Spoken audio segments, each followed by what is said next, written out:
Hi class, this is Dr. Karsten, and today we are going to go over a whole bunch of different ways that you can compare fractions. Alright, so let's get started. So let's say that I wanted to compare the fractions 1/3 and 3/4. Now, I just want to really quickly remind you of what the parts of a fraction are. The top is called the numerator, the bottom is called the denominator. Remember how we did our little cool trick where, let me see, can I do it over here? Where the numerator is like an upside down U, so the numerator is up, and the denominator is down. Nice and easy. But what do those mean? Well, the numerator is the number of pieces that you have. So it could be the number of shaded pieces, it could be the number of shaded boxes, it could also be called the thing that you're interested in. But basically, it's the shaded boxes if you were drawing a bar model, or it's the number of pieces that you have. The denominator tells you the size of those pieces. It also tells you how many pieces make up one whole. So remember, when I see a 3 in the denominator, it means that the entire thing is divided up into 3 equal parts. So it's the number of pieces that make up a whole, it's the number of pieces that one whole is cut up into, it's the total number of boxes in one whole, but again, it's also the size of the pieces. Are they thirds? Are they fourths? Are they fifths? Are they 20/3? So it's telling you things like that. All right, so if I wanted to compare 1/3 and 3/4, one way I could do this is using a bar model or tape diagram. So I'm going to go ahead and do that. And the first step to doing that is to first make sure that you have two models and that they are both as close to the same size as you can get them reasonably. And those are fine. So now what I want to do is I want to turn this into the correct sized fractions.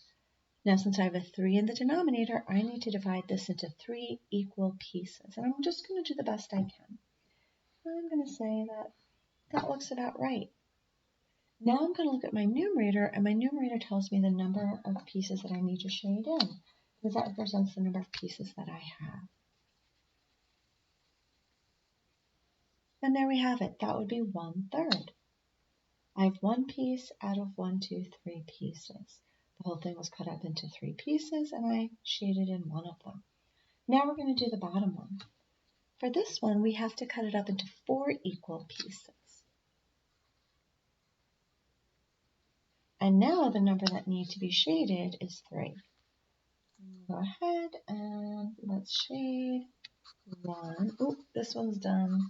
2, 3. I don't even know if you can see that. That one's done. Next one. 1, 2, 3. I shaded 3 of those pieces because that's what's in the numerator and it's telling me how many to shade in or how many I have. And now it's quite easy to compare 1/3 and 3/4. You can clearly see that 3/4 is bigger. And if I wanted to model this again, remember that the alligator always eats the bigger number. So the alligator's going to go chomp, chomp, chomp. And oh, I apologize. I have like dye under my nails and stuff. We were doing arts and crafts, among other things, and so my nails have a lot of dye under them. But anyway, okay, so the alligator eats the bigger number. So in this case, this is larger, so the alligator's going to chomp on that one.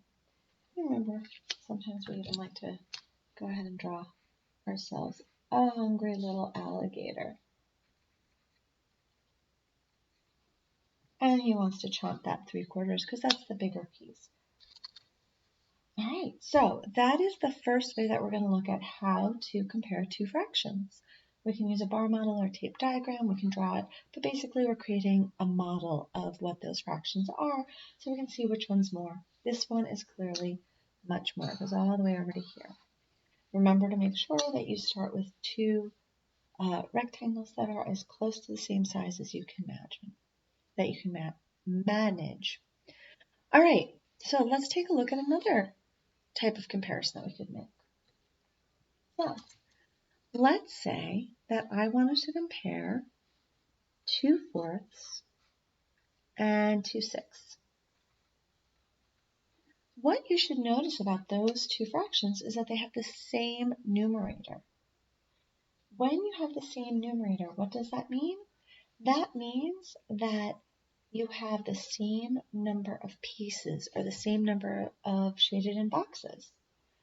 So since I have two pieces here and two pieces here, what I can do is I can figure out who has bigger pieces. Now remember, when your denominator is a smaller number, the pieces are bigger. And when your denominator is a bigger number, the pieces are smaller. Why is that? Well, that's because here you are dividing it into more pieces. Think of it as though you have a cake and you're going to share it. And sharing it among 4 friends, you each are going to get a bigger piece than if you share it with 6 friends.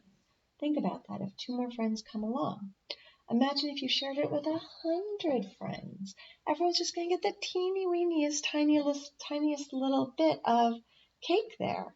So I want to remind you all that the more pieces something's being divided up into, like a cake, then the smaller the pieces become. So for this one, it's actually pretty easy. I can see that these are bigger pieces than these, because here the whole thing is only being divided up into 4 pieces. Here it's being split up into 6 pieces. So I know that the alligator is going to want to eat that one. And let me put this up here. Now if I model this really quick, I just want to make the point that this really does work. So here I'm cutting it up into 4 pieces. But here, I'm cutting it up into 6 pieces, and you can see the pieces are much smaller.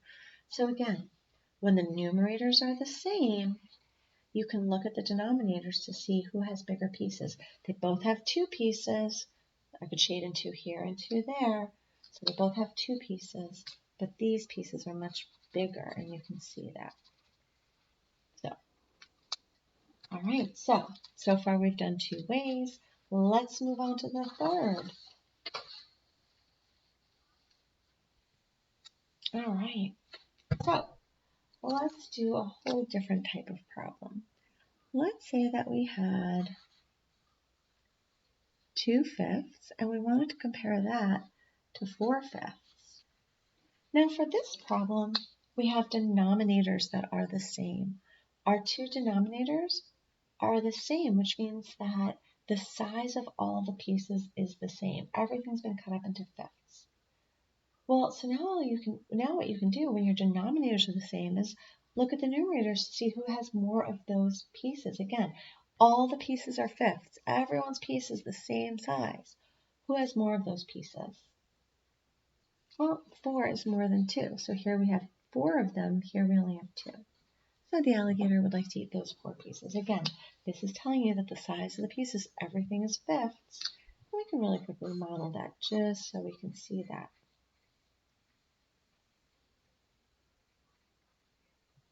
So over here, we would have 2/5, and over here we'd have 1, 2, 3, 4. You can see that there's 5 to each whole, and so you know that the size of the pieces is the same. Our drawing's not great, but you get the idea. All right, so again, when the denominators are the same, look to the numerator to see who has more of this size pieces. All right, next one. So sometimes what you're going to notice is that you're going to have 2 fractions that are related in some way.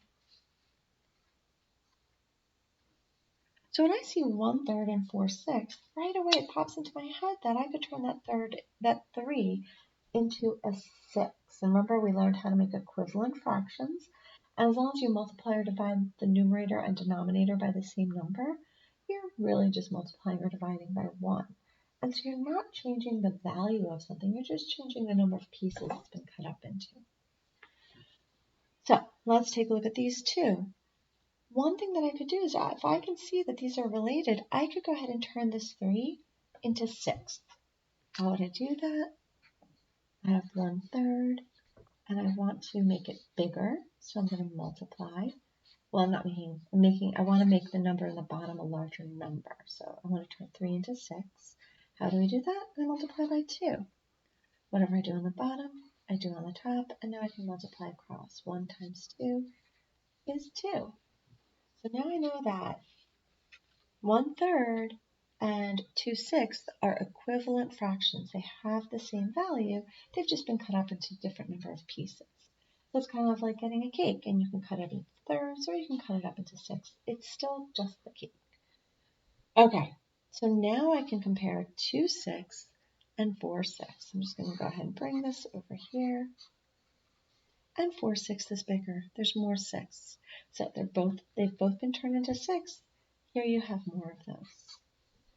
And that's how you can solve that. So again, when your numerators are the same, you can always look to see how big are your pieces. Who has bigger pieces? And bigger number in the denominator means smaller sized pieces. Okay, so let's keep going. So for this one, we figured out a common denominator. Common just means the same. So if you ask yourself, like, what do you and another person have in common? I'm sure you could name a whole bunch of things that are the same about you with them. Well, common denominators means we want to get a denominator that is the same. So let's do an example. Let's say that I want to compare 4/5 and 2/3. So what I want to do is I want to get a denominator that they both have in common. There are two ways that we can do this right now. One way is that I can skip count by each of these until I find something they have in common. When I do this, I always like to start with the number that is bigger. So 5 is bigger than 3. If I were to skip count this, I'd go 5, 10, 15. Wait, 15 looks familiar. I feel like I know that that's a multiple of 3. Let's try it. 3, 6, 9, 12, 15. They match. So I know that could be a common denominator for them. So what I can then do is I want to say, I want to turn my 5 into 15ths. How do I do that? 5 times 3 gets me to 15. Whatever I do on the bottom, I do on top. And 4 times 3 is 12. All right, so now what I want to do is I want to get a common denominator for this one that matches that. I also want to turn it into 15ths. We want them to match, right? That's how we picked that. So what am I going to do? 3 times 5 is equal to 15. Whatever I do on the bottom, I do on the top. And 2 times 5 is 10. So now I definitely can compare these two fractions. I can compare 12/15 and 10/15. Well, now my denominator is the same, so the size of my pieces is the same, which means I can just see who has more pieces. Since all the pieces are the same size, who has more pieces? Well, 12 pieces is more than 10 pieces. So I now know that that alligator wants to chomp down on this guy. There we go. So the alligator wants to eat the bigger number. That's going to be our bigger number. Now, I don't know if you guys noticed, but what we ended up doing was we just ended up multiplying 5 times the other fraction's denominator and 3 times the other fraction's denominator. See, look, see how that's down there, and do you see how we did that? You see how that one got moved up there in a sense? That's actually another thing you can do. And in this one we did it. But what you can do is you can simply multiply one fraction by the other fraction's denominator. So let's just take another quick question. So let's try, this is going to be interesting. Let's do a nice easy one. Let's just do 2/4 and 1/3. So again, I want to compare them. They don't have common numerators. They don't have common denominators. And I can't turn 3 into 4 or 4 into 3. They're not related. So one really cool shortcut you can do, and it's not great for adding and subtracting, but it's fine for comparing, is that I want to turn them into the same thing. I want to cut them up into the same size pieces. How I could do that is by multiplying by the other fraction's denominator. So I can take 2/4 and multiply it times the other fractions, just the denominator. I'm going to put a 3 on the top and the bottom. All right, so again, whatever I do on the bottom, I have to do on the top, and now we just multiply across. 2 times 3 is 6, and 4 times 3 is 12. Now I'm going to do the same thing down here. I'm going to take this fraction and multiply it by the other fraction's denominator. And whatever you do on the bottom, you do on top. So now I can compare these because they've been cut up into the same number of pieces. Now I can take 6 twelfths and compare it to 4 twelfths and see which one is the bigger number. The size of the pieces is the same, so who has more? He has more. So the alligator's going to eat him. Now, sometimes this is great, and for comparing fractions, you'll always get the right number if you do this thing where you multiply by the other fraction's denominator. And again, that's what we did. We took the other fraction's denominator and multiplied it. And we did the same thing here. We took this guy's denominator and multiplied it. Okay, so what about this whole common denominator thing and multiplying by the other fraction's denominator? Sometimes that's going to give you a really big number, and I just want to point that out to you really quickly. Let's say that we were working with, 2/6 and 3/8. So if I just simply multiply this fraction by the other fraction's denominator, so times, and that's going to be 8 over 8, then I'm going to get 16/48. And 48 is a really big number. I don't know how meaningful that is for you. But let's keep going. Let's now multiply this fraction by the other fraction's denominator. And whatever you do on the bottom, you do on top. So now 3 times 6 is 18, and 8 times 6 is 48. So here's the point I want to make, is that even though we have a correct answer and we can see the alligator would eat this guy, that he's the bigger number, what I really want to point out to all of you is that this number, 48, that's a really, really, really big number to be working with for adding and subtracting and converting. I don't like it. Oops, sorry about that. I don't love having this number if I were doing all that. It's fine for just comparison. Well, here's the thing. We passed a whole bunch of numbers that they have in common that we could have used instead. And if I'd done that skip counting trick that we've learned, where I skip count, I'm going to start with 8 because it's bigger. 8, 16, not a match. 24. Wait, that sounds really familiar. Let's skip count our 6. 6, 12, 18, 20. There it is, 24. That one could work, right? And so instead of turning these into 48ths, I could have just turned them into 24ths. And that could save me time in the future. But again, it is totally fine for you to simply multiply one fraction by the other fraction's denominator. All right, and now I'm going to give you guys a secret code word, and the secret code word is grapefruit. Grapefruit. Grape, Grape, fruit, Fruit. So remember, grapefruit. Okay, so let's keep going. So the last thing, so let me just show you how this would work really quickly. So what I would do is I would take these original two fractions, and instead of multiplying them by the other fraction's denominator, I would want to turn them into 24ths because I know they have that in common. Now I'm going bigger, I'm turning 3 into 24, so I'm multiplying. 3 times 8 is 24. So then whatever we do on the bottom, we do on top, and we get 16. Now let's look at this one. Again, we're going bigger, we're turning into 24ths. So 8 times what number gets you to 24? Wait, I feel like I just grabbed something wrong.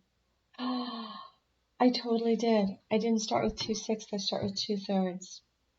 Oh my goodness, my friends. I knew something wasn't looking right. I had to start with 2/6.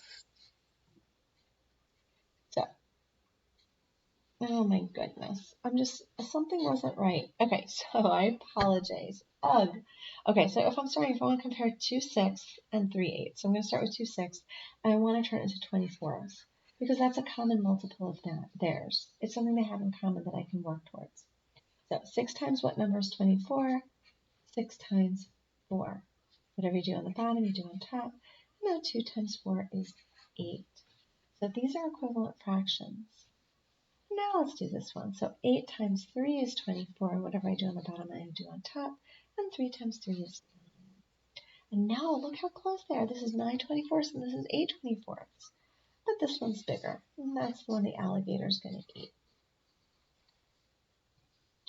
All right, so the last way that we could do this is that we can use benchmarks. Am I on paper? No, there we go. What are benchmarks? Now, let me say this. If you are doing this for morning work, you guys are welcome to pause when it's time for us to go to class, and you can always do the Google form later on that's going to go along with this. All right, so here we go. Benchmarks, my friends. What are benchmarks? Well, we talked about benchmarks and that they are things that we can kind of judge progress by or compare things to. They're kind of standard things that we like to use to compare things or base things off of. When we are doing fractions that are less than 1, we like to have our number line, and there are 3 benchmarks that for now we're going to really focus on. 0, 1/2, and 1. So those are the benchmarks. Now, I will do a whole nother video that really focuses on benchmarks. This is just really quick. And so what we could do is we could compare fractions based on the 0, the 1/2, and the 1. Those are the numbers that we could use. So I want to remind you of something that we worked on a lot, which is the 1/2. Let's just think about that. If you have an even number in the denominator, you can very easily figure out what would be equivalent to the 1/2 here. So for example, let's say that I was doing eighths. Well, I now know that 4 eighths would be equal to 1/2, and that's because 4 is half of 8. So when my numerator is half of my denominator, it's equal to 1/2. These are equivalent fractions. Or 3/6, or 2/4, or 5/10. So again, when my numerator is half my denominator, it's equivalent to 1/2. 4 plus 4 is 8, 3 plus 3 is 6, 2 plus 2 is 4, 5 plus 5 is 10.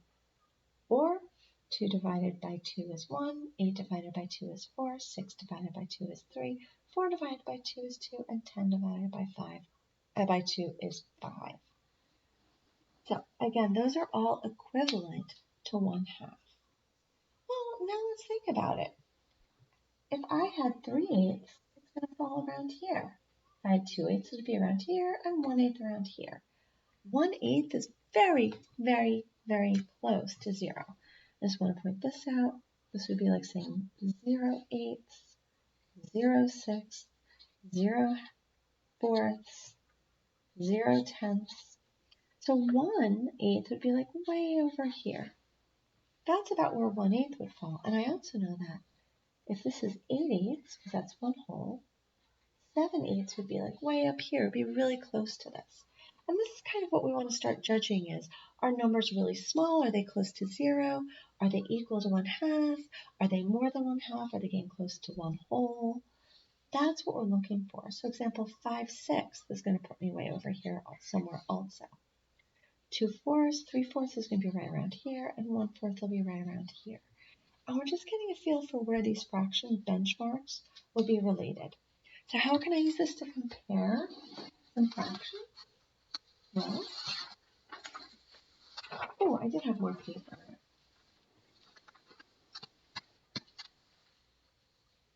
So let's say that I wanted to compare,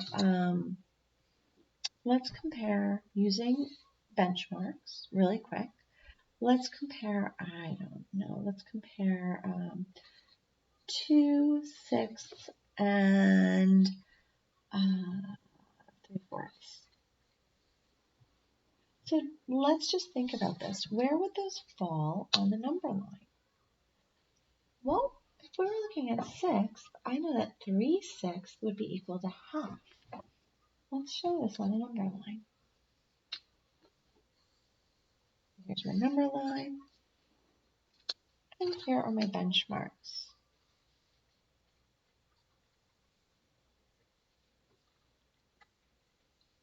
So for 6, remember, this would be 0/6. Now, this would be 6/6, that's the whole thing. Where would 2/6 fall? I know 2/6 is going to be right around here. How do I know that? Because it's less than 3/6, which is 1/2. So it's going to be somewhere between 0 and 1/2. That's fine for what we're doing. That's fine for today. What about this 3/4? Where would 3/4 fit? Well, this is 0/4. This would be 2/4 or 2/4 because 2 is half of 4. And this would be 4/4. So where would 3/4 go? It's going to go between 2/4 and 4/4. It's going to go right about here. This is 3/4. And this is 2/6. How did I do that? I knew 2/6 was a little less than 3/6. This is 1/2 because 3 is half of 6. I knew that 2/6 would be a little bit less. It was going to fall somewhere between these. Similarly for 3/4, I knew that 3/4 was going to fall about halfway between 1/2 and 1. And I did the same thing. I said to myself, well, 2/4 would be equal to 1/2, so 3/4 had to be bigger than that, or more than that. But it wasn't all the way up to 1/2. So this is kind of a cool way to use benchmarks. You can actually also draw them out with a little bit more detail. So let's just kind of take the same problem where we are looking at 2/6 and 3/4. And I'm going to do one more benchmark, but this time I'm going to use two different number lines, and then we can also smush them together in the end. So I have 0, I have 1, I have 1/2. So now I want to look at the 2/6, which means I need to divide this all up into 6. And there you have it. Now I need to mark off 2/6. So 1, remember we took halves. 1, 2, 3, 4, 5, 6. It's all good. And 2 of those would be 1, 2. So that would be 2/6. So now, though, I can't just put quarters on there. I mean, I can if I'm a good artist. But let's go ahead and let's draw a number line using quarters, since that's my denominator. So again, 0, I'm lining things up.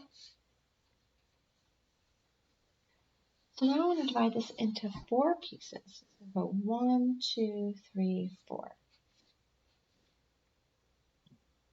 So we have 0/4, we have 1/4, 2/4, 3/4, 4/4, or 1/2. So where would 3/4 fall? 1, 2, 3. It would go right here. That's where 3/4 would land. And now if you look at these two, you can really clearly see that 3/4 is bigger than 2/6. So the alligator would definitely eat that number. Now remember, another thing I showed you is that if you're stuck and you're confused, you can always just draw a bar model underneath this. There you go. So there's the fourths, and he or she would have to label 3 of them. And that's 3/4. Okay, so again, the benchmarks, I'm going to push out another video to you guys, but otherwise, this is basically what we've been working on, and this is what our quiz is going to be all about also. So I'm going to give you guys another secret code word, and the secret code word is pepper. P-E-P-P-E-R. P-E-P-P-E-R. All right, my friends, so I hope you got your 2 code words, and I will see you in our Google Classroom. Bye.